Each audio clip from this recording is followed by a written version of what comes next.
بسم الله الرحمن الرحيم.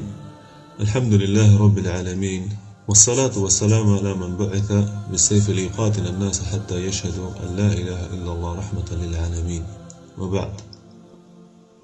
الحمد لله وبفضل الله متعال ومنته الله متعال مسألة أصل ديار وتقسيم ديار بعد الله وزي ساختم وكسرك الله متعال براش زراء بسيلات دادب وشر وحقرأ بالتقليد الصحابة وإتباع أثر ببنات إن شاء الله كالله متعال قلب شرح ميكرات وحقرأ قبول ميكرات بتوفيق الله متعال وإن قول بدار سمرا ميزنات بديوار قول هركي كباشر وزهركي قولك موافق بقرآن وصنات باشر قرفتا ميشا وقول مخالفش بس بريش زدان ميشا وما كسرك الله متعال براش ضلالات را نشتهاس بقال بش مهر زدهاس دیگر مثل همون بشر مریسی هست که میگفت ولی اگر در زمان رسول الله صلی الله علیه وسلم هم میبودم همین حدیث را قبول نمیکردم علیه لعنت الله. پس با کسی که الله متعال قلبش را مهر زده هست و هدایت را ازش سلب کرده هست و اگر به زمان رسول صلی الله علیه وسلم هم باشه و یا رسول صلی الله علیه وسلم هم که بیای قبول نمیکنه و رسول جهم بن سلطان ولا وی که به زمان رسول الله صلی الله علیه وسلم هم باشد و یا رسول الله صلی الله علیه وسلم هم بیاید دوباره بیاید باز هم حق را قبول نمیکنند چرا حق را به ابو فلان و ابو علان میبرد والله متعال زلالات را بین آن نشته است. بنابراین دیار امروزی با دیار کفر است به علت غلبه و شوکت و سلطه کفار و احکام کفار جاری است و اهلشان کفار است به دلایلی که ذکر کردیم به درس قبلی. اما کسی که ایمانش پنهان میکرد اقوال ما را در بخش اول ذکر کرده که حکم قوم خود را میگیرد مثل قول سلیمان بن سحمان و ابن قدامه و غیره.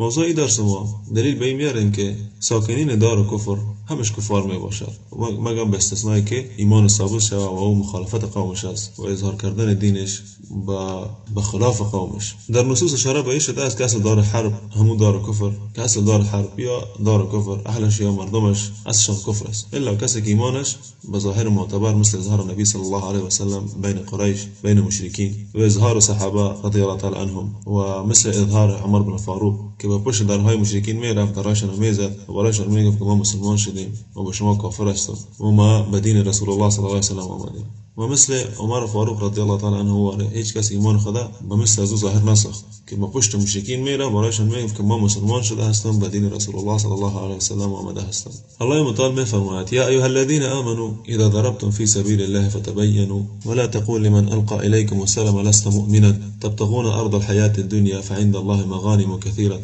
كذلك كنتم من قبل فمن الله عليكم فتبينوا إن الله كان بما تعملون خبير. الله متعال میگه وقتی که شما رفتید به قتال به جهاد در راه الله متعال و تبیان کنید و با کسی که برای شما سلام میگه برش نگوید که مؤمن نیستید به خاطر گرفتن یا حاصل کردن چیزی از دنیا متاع دنیا و پیش الله متعال غنیمت های زیاد هست. همین رقم میگه که شما هم قبل از این ایمانتان را قط میکردین پنهان میکردین. قال ابن عباس رضي الله تعالى عنه قف لقي أصحاب رسول الله صلى الله عليه وسلم رجلا معه غنيمة له فقال السلام عليكم فقتله وأخذوا غنيمة فأنزل الله تعالى ولا تقولوا لمن ألقى إليكم السلام لست مؤمنا. ابن عباس رضي الله تعالى عنه میگه که این آیات با اصحاب النبي صلى الله عليه وسلم نازل شد که مرد را دیدن امرش غنیمت بود چیز بود از متاع دنیا و این مرد برای اصحاب رسول صلی الله علیه و سلم گفت سلام علیکم و اینا را کشتن و مالش غنیمت گرفتن با گمان غالب که داشتن که سلام گفته هست به خاطر که سیوف دیده هست شمشیرها را بالای سر خود دیده هست از ترس سلام گفته هست. باز الله متعال آیات را نازل کرد و به همین سبب الله متعال صحابه نبی صلی الله علیه و سلم سرزنش کرد که شما وقتی که میرین به خاطر قتال به خاطر جهاد و کسی براتون سلام میگه او را قتل نکنید. پس در اصل که صحابه به اینجا گرفته هستند و اصل به این بود که اصل دار حرب مردمش کفار است و همه به اوجه کفار هستند تا کسی اسلام ظاهر نشه. پس به اصل عمل کردن والله متعال به این اصل اینا را سرزنش کرد. پس الله متعال به همین عمل صحابه نبی صلی الله علیه و سلم سرزنش کرد به خاطر عمل نکردن به ظاهر که او سلام دادن بود از این مرد که کشته شد. و در روز زمان در بین از قوم المشرکین سلام دادن خاص مسلمین بود. وقتی که این مرد دید که جیش المسلمین عسکر مسلمین به بالایش آمد مسلمان شد و گفت که سلام علیکم من دیگه چیز نمیفهمم گفت سلام علیکم.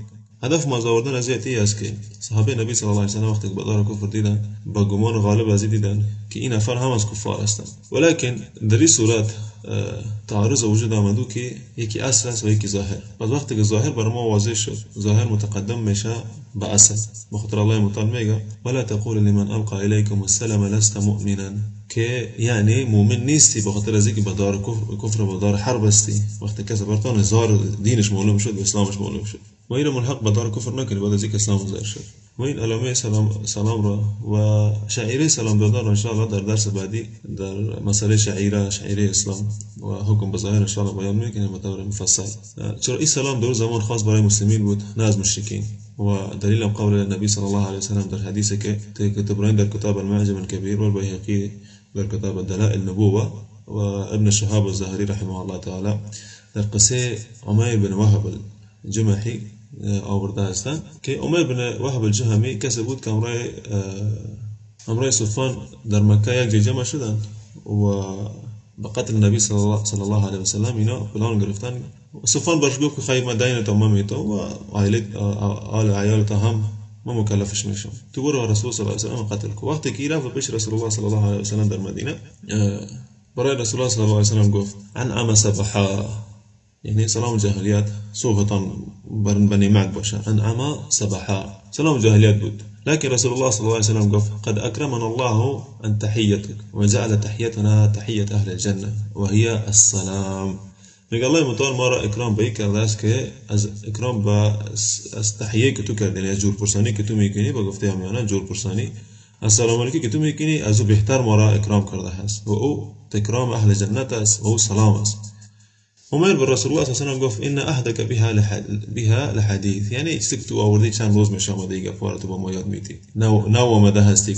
ما قدر نمیفهمیم که وقت که سلام از اهل جنت است و سلام دادن مثلا اکرام شما را الله متعال اکرام کرده با سلام، ما میرم میفهمیم که انها صباحا. فقال رسول الله صلی الله علیه و سلم قد ابدلنا الله خيرا منها فما اقدم. رسول الله صلی الله علیه و سلم گفت که الله متعال از انعم صباحا از تحیات شما تبدیل کرده به او که خیر است بر ما و خیرتر از او است. و باز پرسانش که بختر چی آمدی؟ بعد از اینکه رسول الله صلی الله علیه و سلم بیان کرد که تو بختر از آمدی که تو و صفوان جمع شدین با اینکه به قتل ما و او قرضایت را به گردن گرفت و مکلفیت اهل عیال را به گردن گرفت. وقتی که رسول الله صلی الله علیه و سلم برش بیان کرد عمرو بن الوهب مسلمان شد و اسلام قبول کرد.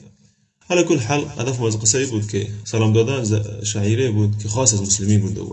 وقتی که این مرد که سلام داد به صحابه، طبعا صحابه رفته بودن به قتال از دار کفر دار حرب و همش برشان حلال دم و حلال مال بود. وقتی که اینا بر سلام داد همین سلام خاص مسلمین بود و این سلام از بخاطر از داد که خدا تمیز کنه از قوم خود، چون دیگه چیز نمیفهمیدن. و همچنین به قصه دیگری که معروف است و مشهور است از قصه خالد رضی الله تعالی عنه گفتن سبعنا چیز که یعنی ما مسلمان شدیم و هدفش این بود که در زمان مشرکین سبعنا یعنی ما از دین خود برآمدیم، یعنی به دین دیگه آمدیم. حتی که قریش با کسانی که مسلمان میشد باش میگن سبع، یعنی چی شد از مثل که باش میگن مرتد، یعنی از دین خود برآمد به دین اسلام رفت. از اون خاطر قام صدا که سبعنا یعنی مسلمان شد، ولیکن خالد رضی الله عنه بازم قتلشان کرد. و همچنین سلام دادن این مرد بخاطر از این بود که خدا ظاهر بود که ما مخالف قوم خدا هستم، چون قومش سلام نمیگفت که این ظاهر معتبر در این زمان ما شما نیست. السلام علیکم، چون سلام هر کی میده، حتی یک یهود و نصارا که تو یک سلام علیکم کنه برات میگه السلام علیکم، نمیگه برات هلو های. بخاطر کو به این فکر است که میگی عادت شما هست، می رواج شما می رقم است، نه به اینکه مسلمان شده است. واضح است و بسیار مثلا ویدیوهات هست بسیار دیده هست مثلا که یهود و نصارا میگه السلام علیکم در راه کفر است و این سلام بودن دلالت به اسلامش نمیکنه و این کس منکر هم نمیشه. حتی یک جاهل قوم به این منکر نمیشه سبحان الله که مثلا بگه که نه این مسلمان شد از یهودی که ما سلام داده زمین سلام دادش مسلمان شد. و در آیات دیگر الله متعال میفرماید که دار حرب اصل مردمش دو کفر است. قول الله متعال فإن كان من قوم عدو لكم وهو مؤمن فتحرير رقبة مؤمنة، اگر شما قتل کنید از قوم را که او دشمن شما هست و یک نفر از اون مؤمن برای یعنی با یک جای میره به جنگ او دشمن شما است، اهل حرب است و او جنگ میکنه و یک نفر کشته میشه از مؤمن به خطا نمیفهمه که مؤمن است، فتحرير رقبة مؤمنة که شما تحریر رقبه یعنی یک بنده که زیر شما هست او را آزاد کنید. در آیات الله متعال به ما خبر کرده است که اهل دار الحرب که شما وقتی به جنگ عدو لکم دشمنتون به جنگ میکنید نه دیت هست و نه کفاره الا المؤمن که الله متعال مستثنا کرده است، یعنی عدو لکم من قوم عدو لکم دار حرب و باز استثناء کرده الله متعال و هو مؤمن کسر که شما قتال میکنید در بینش یک مؤمن هم به قدر رسید. لهیجا الله متعال کفاره را خاص کرد فقط برای مؤمن نبرای اهل کفار کلش. و در این آیات دلیل واضح هست به این که دار حرب در قول الله متعال قوم عدو لكم کفار مباح الدم و مباح المال است، نه دیت داره و نه کفار در قتیلشان، الا ای که اسلام کسی ثابت شود. فإن كان من قوم عدو لكم و یک مؤمن، ولكن مؤمن استثناء کرد، اگر کشتین مؤمنه او برتان معلوم شد او وقت باز برای شما تحریر رقبه المؤمنه، فقط برای مؤمن نه برای کفار. در تفسير أبي حاتم عن سعيد بن جبير رحمه الله تعالى در قول الله تعالى فإن كان من قوم عدو لكم وهو مؤمن، يعني من أهل الحرب وهو مؤمن يعني المقتول، يعني كي سعيد بن جبير میگه که فإن كان من قوم عدو لكم در قوم که شما با قتال زمیر دشمن شما است، وهو مؤمن يعني أهل حرب از اهل حرب، ولكن يك يزوم مؤمن است، مقتول كشتش است مؤمن است. قال نزلت في مرداس بن عمرو وكان أسلم وقومه كفار من أهل الحرب فقتله أسامة بن زيد. همي شخص رك مرداس بن عمرو بود مسلمان شد، ولكن قومش كفار بود، از اهل حرب بود، و أسامة بن زيد بخطا كشت. فتحرير رقبة المؤمنة ولا دية لهم، پس بخاطر از این خطایی که کشته هست یک آزاد کردن بنده مؤمن است و دیت نداره که دیت بتی با کی با قوم کفارش، لانهم اهل الحرب، بخاطر قومش اهل کفار است. وروي عن إبراهيم وعكرمة والشعبي وقتادة والسدي وابن عباس نحو ذلك. هم شلون از إبراهيم وعكرمة والشعبي وقتادة والسدي وابن عباس هم أين شكلهم وأين شكل رواية شناس. ودر الكتاب أحكام القرآن للجساس جلد السيوم صفحة 2 أبداء عن ابن عباس رضي الله عنه رواية ميكن. وروي عن ابن عباس وقال قتادة وهو مسلم يكون في المشركين فيقتله المؤمن ولا يدري ففيه عتق رقبة وليس فيه دية. كذا ابن عباس وقتادة أمي كسك كشتمشا وهو مسلم يكون في المشركين، مسلمان ناس كدر بين المشركين ناس فيقتله مؤمن ولا يدري، يك مؤمن رميكشا ونمي فهمه، ففيه عتق درامي عتق رقبة يعني أوزاد كردان يك بنده هست وليس فيه دية، وديات نسك بقومش بتي. وهذا على أنه يقتل قبل الحجرة إلى دار الإسلام، بخاطر ازی کشته شده است و او هجرت نکرده است به دار الإسلام، یعنی اسلامش واضح نشده است، مسلمان بودنش واضح نشده است برای مؤمن. و باز میگه که قال حسن بن صالح من أقام في أرض العدوان انتحل الإسلام وهو يقدر على التحويل إلى المسلمين فأحكامه أحكام المشركين. میگه کسی که در زمین دشمن زندگی کنه انتحل الإسلام وهو يقدر على التحويل، انتحل یعنی که ادعای چیزی را کند و اهلش نیست، یعنی ادعای ظاهر کردن اسلام میکند، ظاهر اسلام خدا میکنه و میتونن که تحویل شون یعنی بیای برای از دار کفر به دار مسلمین. اگر نبر آمدم فهو پس او اخف احکام و احکام مشرکین، پس او حکمش حکم مشرکین است.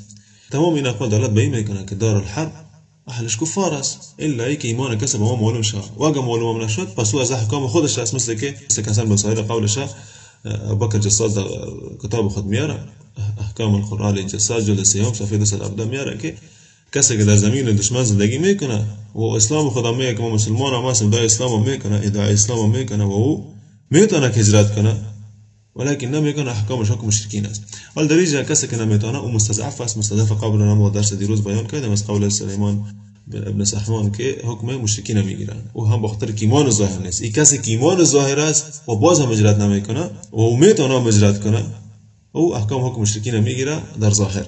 همچنان در تفسیر اللباء في علوم الكتاب لابن عادل جلد الشاش صفحة 5 كقول الإمام الشافعي رحمه الله را دهي آيات ذكر ميكنا فإن كان من قوم عدو لك وهو مؤمن فتحرير رقبة مؤمنة ميغا وإن كان المقتول خطأ من سكان دار الحرب وهو مؤمن فالواجب بسبب القتل هي الواقع على سبيل الخطأ هو تحرير رقبة. میگه اگر مقتول کسی باشه که خطا کشته شود از کسانی که در دار حرب زندگی میکنه و او مؤمن است، پس واجبی است که به سبب قتل که شده هست از راه خطا یا از طریق خطا باید یک بنده را آزاد کنی. فاما الوجوب الدیه فلا، اما که بسا واجب باشه دیت پرداخت کردنش به اهلش که اهلش اصلا کفار است واجب نیست. قال الشافعي رحمه الله، قال الشافعي رحمه الله را ذکر میکنه و کما دلت هذه الايه على هذا المعنى فالقياس يقويه. از اینکه میگه این آیه دلالت به این کرد به این معنا دلالت میکنه پس قیاس همین را قوی میسازه. اما أنه لا تجب الدية فلأن لو أوجبنا دية في قتل المسلم الساكن في دار الحرب لاحتاج من يريد الغزو دار الحرب إلا أن يبحث عن كل أحد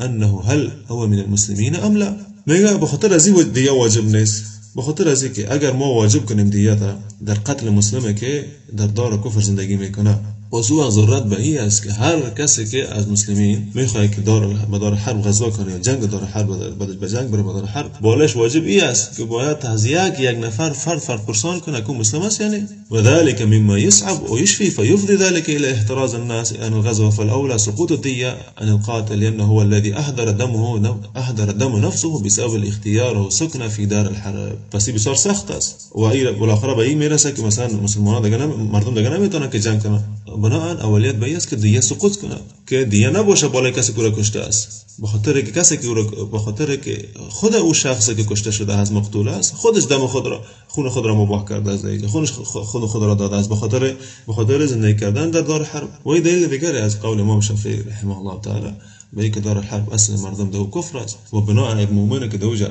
کشته میشه از حیثی که کسی نمیفهمه و تمام دلایل که ما میاریم به این است که اصل مردم کفر است و کسی که اوجا کشته میشه از مؤمنین کشته میشه از خطا کشته میشه و قول خطا دلیل است که نمیفهمه. والله متعال میره به ما میگه که شما نمیفهمین او را میکشید، به خطا کشتین، به اینکه نمیفهمید که مؤمن است.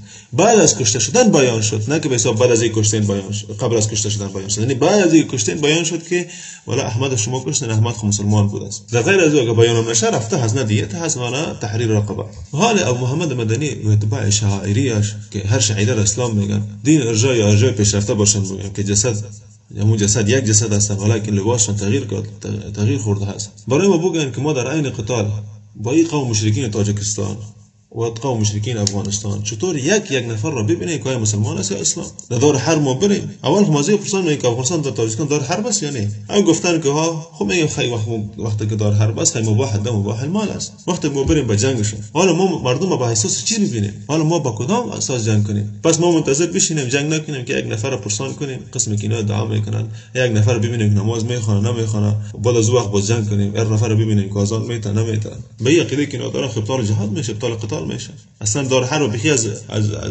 از دین کشیده هستن، فقط به زبان ها هست ولیکن به تطبیق نه.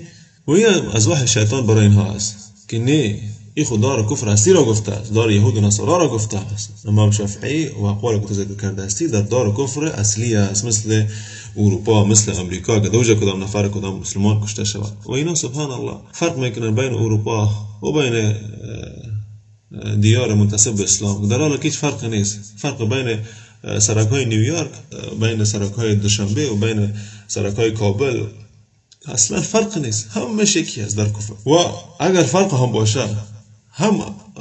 باشه باز ما با اتفاق داریم، همه محمد مدینی همه اتباعش که اینا همش دار حرب هستند، ولیکن باز هم مردم دوجا میگن مسلمان است. عجیب، والله عجیب. یا میگن که نه حتمی یک جای مسلمان پیدا میشه، تکفیر نکن. اصل مسئله دیگه است که دار حرب عموما کافر هستند الا کسی که اسلام ظاهر شوه و اون به ظاهر معتبر. اختلاف ما به همی است که ظاهر معتبر اونا ظاهری ساختن که همون قوم مشرکینشان با اکملشون کار میکنه و اون نماز است، هم مشرکین نماز خدا میخوانه، ولیکن ما گفتیم که نه الا باید خلاف قومشان معلوم شوه، مثل که رسول الله صلی الله علیه و خلاف قوم خدا کرد به بیان دینشان، مثل که قول عمر، مثل که فعل عمر رضی الله عنه چند دقیقه پیش ذکر کردیم. دار مرتدین در زمان ابوبکر اونا هم ظاهره را و اونا هم دار حرب شد، هم مشان حکم کفر برشان دادن و با قتالشان رفتن و اجماع صحابه قتالشان شد و با کفرشان شد و هیچ یکشان استثناء نکردن که فلان و فلان یا مثلا دوجا اذان میتن یا مثلا دوجا نماز میخوانن. به قولی که از ابوبکر یا ذکر میکنن، به یک قولی که میگن که ابوبکر صدیق به صحابه گفت وقتی که شما رفتین اذان شنیدین صبر کنین، از اونا پرسان کنین که چرا کافر شده. مشکل ما این نیست بدون شک که ما مثلا مردم دعوت کنیم و این سنت رسول الله صلی الله علیه و آله از در جهاد، وقتی ما به جهاد با جای به قوم که میریم یا به جنگ به قوم که میریم مردم دعوت میتیم به اینکه بیان اسلام شوین. همین رقم که در حدیث معاذ رضی الله عنه وقتی به یمن میرفت برش گفت که باش رسول الله صلی الله علیه و آله گفت که به قوم که دیده هستید دعوتشان بده بلا اله الا الله، اول بلا اله الا الله بعد از نماز بگن که اول به نماز.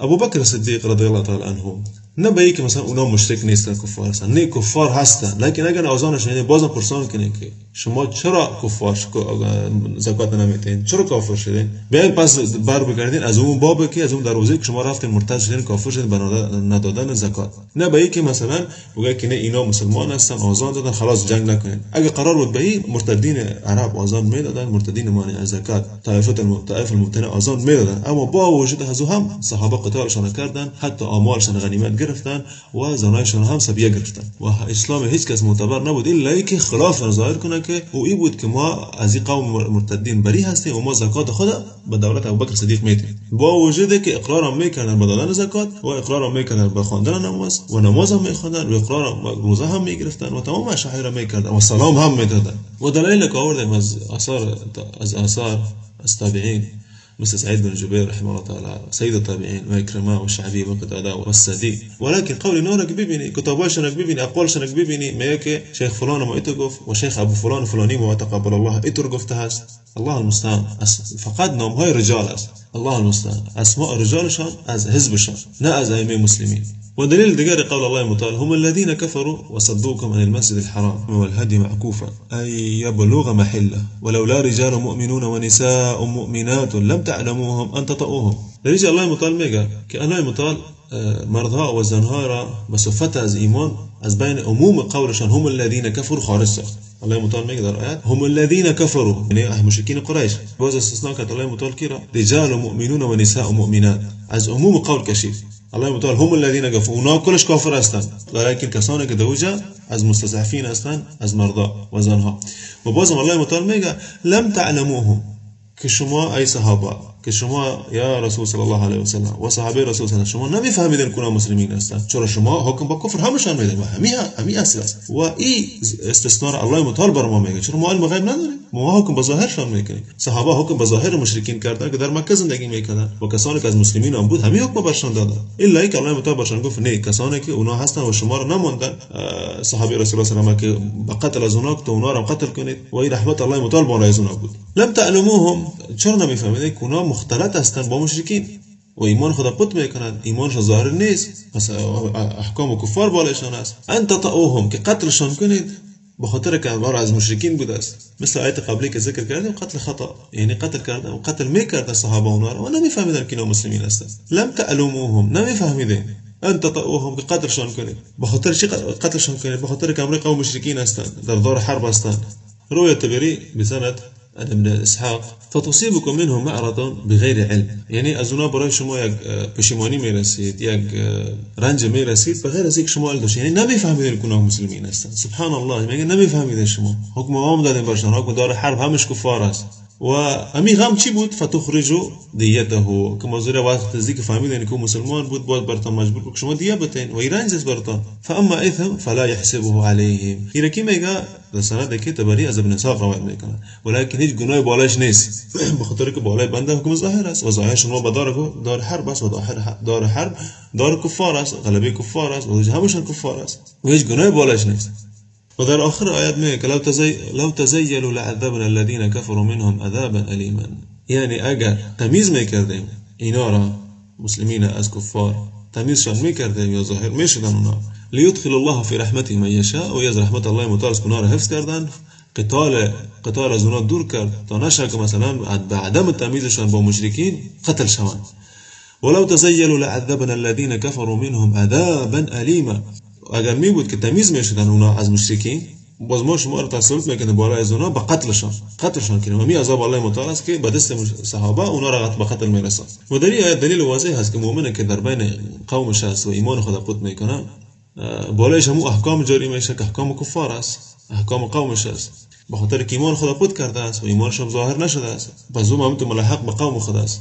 ولیکن باز هم اینها میگن که نه ما خود در اختلاف نداره، ما میگیم که این صحیح است ولیکن ایمانی مردم ظاهر است، به نماز ظاهر است. و اگر از اینا پرسان کنیم که افغانستان دار حرب است، طبعا میگن ها است. اگر هست پس عقیده خودشان و اقوال خودشان رد میکنه به اینکه اعتراف کردن دار حرب، چرا دار حرب پیش تمامی علمای مسلمین و اجماع مسلمین مباح دم المال است و همشان بدون استثناء الا کسی که ایمانش ظاهر شود به ظاهر معتبر. ولیکن اگر بگه که نه دار حرب نیست پس دیگه خودش یک زندیق است علیه لعنت الله. و حدیث دیگر از رسول الله صلی الله علیه و آله هم تایید میکنه به اینکه دار کفر اصل مردمش همش کفار است الا اینکه ظاهر معتبر باشه. حدیث است که محمد بن اسحاق در کتاب طبقات الکبرى حدیث را ذکر میکنه جلد 4 صفحه 10. قال رسول الله صلى الله عليه وسلم للعباس بن عبد المطلب، رسول الله صلى الله عليه وسلم عباس بن عبد المطلب گفت حين انتهي به الى المدينه، وقتی که اسیر شد ابن عباس رضی الله عنه و به مدینه آوردن شد، برش گفت یا عباس افدي نفسك وابن اخيك عقيل بن ابي طالب ونوفل بن الحارث وحليفك عتبة بن عمرو بن جحد أخا بني الحارث بن فهد فإنك ذو مال. با ابو سلطان هو گفت که خدا نجات بده، یعنی خدا فدیه خدا هم بده و فدیه بیادر زاده ده هم بده عقیل بن ابی طالب و فدیه نوفل هم بده و از حلیفت کس یا در عهد که امرای تو واسطه بن عمر از او هم بده بخاطر که تو مال زیاد داری. عباس رضی الله تعالی عنه با رسول الله صلی الله علیه وسلم گفت که یا رسول الله انی كنت مسلما ولكن القوم استكرهوني. ما خو مسلمان بودم ولكن قوم بزور مرا آوردن، مرا با اکراه آوردن. قال رسول الله صلی الله علیه وسلم گفت که الله اعلم باسلامك ايكما تذكر حقا فالله يجزيك به. ايكما تذكر حقا فالله يجزيك به. رسول الله صلی الله علیه و سلم گفت که الله مطالب اسلامت بهتر میفهمه با وجود که شهادت که یا رسول الله مسلمان هستم، شهادت خودم داد، ولكن باز رسول الله گفت که الله اسلامت میفهمه. فاما ظاهر امرك فقد كان علينا فافدي نفسك. ولكن ظاهرك تو هستی که ما ترى مشرکین گرفته هستین و اسلامت تو قبلا ظاهر نکردی الا آله فدیه خود نفس بده و خود آزاد بکن. در اینجا هم رسول الله صلی الله علیه و سلم اصل حکم قومش بیداد، از حکم قومی که امروز اونا خارج شده بود آمده بود که مشرکین قریش بود و اعتبار قولش نگرفت که اینی کنت مسلما که ما مسلمان بودم و همچنان به یک ما مکره بودم با اکراه مرا آوردن. بخاطر چی؟ بخاطر که ظاهر غیر معتبر از در صورت و این بعد از قدرت بود. و دلیل دیگر قول الله تعالی است که ایها الذين آمنوا اذا جاءكم المؤمنات مهاجرات فامتحنوهن الله أعلم بإيمانهن فإن علمتموهن مؤمنات فلا ترجعوهن إلى الكفار. تا آخر که الله متعال با رسول الله صلی الله علیه و سلم امر میکنه با کسانی که ایمان آورده هستند یا کسانی که ایمان آورده هستند اگر مؤمنات آمدن، مسلمین یعنی آمدن از پیش مشرکین، از پیش قریش، از دار کفر به دار اسلام میآیند، اونا را امتحان کنید و الله متعال به ایمانشان میفهمه. الله متعال میفهمه کی مؤمن است و کی کافر. اگر شما از اونا دیدین، یعنی شما فهمیدین که اینا مؤمن هستند و براتون معلوم شد، پس اونا را پس به طرف کفار روان نکنید. تبری در قول الله متعال میگه الله اعلم بایمانهن، یعنی الله به ایمان از اینا میفهمه از کسانی که از زنانی که هجرت کردن آمدن به طرف رسول الله صلی الله علیه و سلم. و قول الله متعال فین علمتموهن مؤمنات، اگر شما فهمیدین که اونا مؤمن هستند، که یعنی اگر اونا اقرار کردن در وقت امتحان به چیزی که ایمان به او ثابت میشه، به عقدی که بما یصح به العقد الایمان فلا تردوهن عند ذلك الكفار. اگر اونا اقرار کردن به هو چیزی که به عقد که یعنی ایمانش ثابت میشه، باز او وقت به طرف کفار اینا روان نکنید. غریت هم به خاطر که از دار کفر میآیند طبعا مسلمان شده میآیند، اما باز هم الله متعال امر به امتحانشان کرد، چرا از اصل مردمی که دار کفر مشرکین هستند آمدن و اصل برشان کفر بود و ایمانش ظاهر نمیشه، مثل که تبری گفته است بما یصح به العقد الایمان، به چیزی که عقد ایمان به واضح شود. حتی هجرت هم کردن و بعد از هجرت و پیش رسول الله صلی الله علیه و سلم از امتحان گرفت که آیا به خاطر چی آمده هستین شما؟ چرا در بین اینا کسانی بودن که آمده بودند به خاطر ازواج خود متوجه شدین، نه به خاطر الله و رسولش. و در این آیات سنت امتحانه که امروز به بدعت تبدیل شده است. سبحان الله، سنت رسول الله صلی الله علیه و سلم و امر الله تعالی. حالا اگر بگیم که بگیم که مثلا امتحان باید امتحان کنیم، باید بفهمیم که ایمانش آیا طاغوت به طاغوت کافر است، آیا مشرکین تکفیر میکنه، آیا توحید الله متعال شناخته، آیا توحید الله متعال میدانه، آیا رب خود شناخته است، توحید رب شناخته است. و اولین علم، اولین عبادت، مثل که لالکی رحمه الله تعالی در مقدمه در کتاب خود میگه، در کتاب شرح اصول اعتقاد اهل السنه والجماعه، که اولین علم، اولین عبادت و توحید الله متعال است. وقتی که ما امیر از مردم امتحان بگیریم برای ما میگه بدعتی، یا عجیب، سبحان الله، سنت رسول الله صلی الله علیه و بدعت است امروز. و درس مستقل داریم ان شاء الله در وقت کثرت بدعات، ضلالات و شرک و کفر. و در تفسیر ابی حاتم در قول الله متعال آمده است از ابن عباس که روایت میگه در باره امتحان، قال ابن عباس رضي الله عنهما في قوله إذا جاءكم المؤمنات مهاجرات فامتحنوهن. كابن عباس رضي الله تعالى عنهما در قول الله متعال گفتم انه سئل بما كان النبي صلى الله عليه وسلم يمتحن النساء، که پرسان شد ازو بما كان النبي صلى الله عليه وسلم يمتحن النساء، با چیزی رسول الله صلی الله علیه و سلم ازو زنها امتحان میگرفت. قال كانت المرأة إذا جاءت النبي صلى الله عليه وسلم حلفها عمر رضی الله عنه بالله ما خرجت رخمة بأرض عن أرض، بالله قسمت میتونم که بین نبرمدی که از یک زمین به زمین دیگر، یعنی مکه خوشت نامد آمدی به مدینه، نه به خاطر اسلام آمدی به مدینه که در مدینه زندگی کنی. و بالله ما خرجت من بغض الزوج، والله بالله قسمت میتونم که نبرمده هستی به خاطر بدبینی زوجت، یعنی زوجت کاش اختلاف کردی، خوشت نامد ترکش کردی، نه به اینکه کافر است ترکش کردی، نه به اینکه خوشت نامد اختلاف بین تو شد ترکش کردی و بالله ما خرجت التماس الدنیا و بالله قسم میتونم که یه نبر آمده هستی به خاطر دنیا، یعنی تو نبر آمده هجرت نکردی به خاطر دنیا.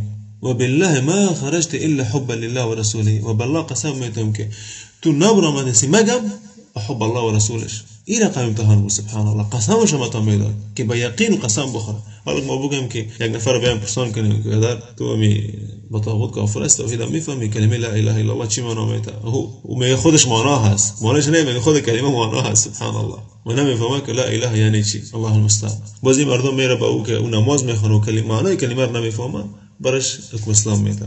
و در این شک نیست که رسول الله صلی الله علیه و آله گفته زمان میرسه که به مساجدشان همشون جمع میشه و یک نفر در بینشون مسلمان نیست. و همیشه که ما مردم رو امروز امتحان میکنیم به امتحان که ایمانش ثابت شود از توحید الله متعال و تکفیر مشرکین و برات از آنها و کفر با طاغوت. و الا مدعین اسلام خزیات هستند امروز و تمیز هم نمیشن الا به امتحان. و کسی که این سنت را بدعت بگوید فعلیه لعنت الله.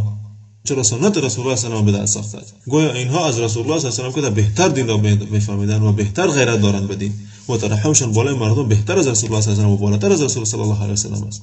بنابراین حلما سبق من الادله که دار الاسلام را وقت کفار بگیرد و اهل این دار از مسلمین با آنها قتال نکند، یا برای مال متاع دنیا یا برای خانه خود یا برای تجارت خود و یا بحب الدنیا و باز امیر رقم با اونا راضی شود و باز بزیر طاعت طواغیت داخل شوند و پیروی اصلیت کفار کند. او زمان احکام کفار بالایشان هست، او زمان احکام کفار بالایشان جاری میشه تا که قتال کند با کفار و دین خود را مثل نبی صلی الله علیه و سلم آشکار کند و مستضعف و مستخفی ایمان و کسی که ایمان خود خود کرده است در حکم قومشان است الا به دلیل معتبر از اسلام و او هم مخالفت قوم خود با کفرهایی که هستند. و این قول را ابن قدامه حنبلی هم تایید میکنند در المغنی جلد 9 صفحه 17.